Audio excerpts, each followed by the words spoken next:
Welcome back, everyone, and thanks for joining me today. In this video, I will show you how to delete browsing data in Chrome Dev on mobile.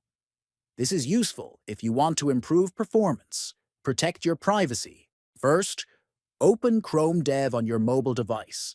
Next, look at the top right and tap on the three dots menu.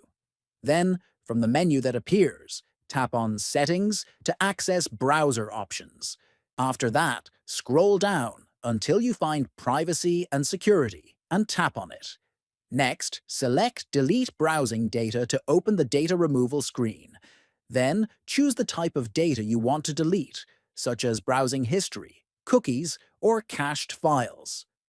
After selecting the data type, choose the time range you prefer, like last hour, last day, or all time.